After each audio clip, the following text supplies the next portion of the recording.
अमित शाह का हरियाणा दौरा भाजपा के लिए कई मायनों में अहम। राहुल की यात्रा का निकलेगा तोड़, 10 लोकसभा सीटों पर फोकस।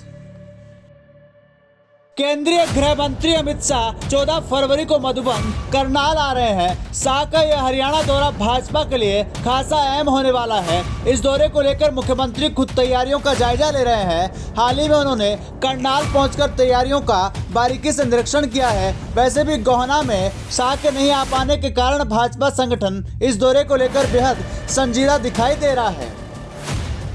आपको बता दें कि हरियाणा में राहुल गांधी की भारत जोड़ो यात्रा 2 चरणों में पूरी हुई। दूसरे चरण में राहुल गांधी ने जीटी बेल्ट को साधने का पूरा प्रयास किया।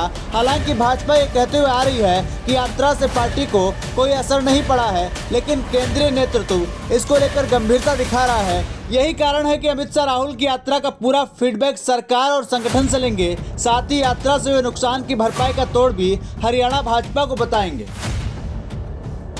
गौरतलब है कि हरियाणा में 2019 में हुए लोकसभा चुनाव में भाजपा को सभी 10 लोकसभा सीटों पर जीत मिली थी। 2024 में भी इसी प्रदर्शन को दोहराने के लिए भाजपा फिर से मैदान में उतरेगी और इसी के चलते हरियाणा भाजपा और केंद्रीय नेतृत्व हरियाणा पर पूरा फोकस कर रहा है। इस चुनाव में प्रदेश के पिछले 8 साल से सत्ता संभाल रहे मुख्यमंत्री मनोहर लाल खट्टर को भी केंद्रीय नेतृत्व कसौटी पर खरा उतारना चाहता है। ऐसे में शाह हरियाणा पर लगातार नजर बनाए हुए हैं।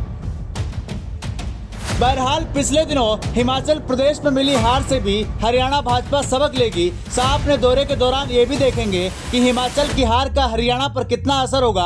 अभी तक की समीक्षा में ये सामने आया है, हार के पीछे एक प्रमुख कारण पुरानी पेंशन योजना यानी ओपीएस रही है। हरियाणा कांग्रेस के नेता भी ओपीएस को हरियाणा में लागू किए जाने के लगातार दावे कर रहे हैं। कर्मचारी संगठन भी सड़कों पर है। आपको बता दें कि लोकसभा के साथ ही 2024 में ही हरियाणा में विधानसभा चुनाव होने हैं। हालांकि हरियाणा भाजपा और केंद्रीय नेतृत्व का फोकस पहले लोकसभा चुनाव पर ही है। इसकी वजह यह भी है कि लोकसभा चुनाव के अच्छे परिणाम ही प्रदेश की सत्ता की कुर्सी को दिलाने में अहम भूमिका निभाएंगे।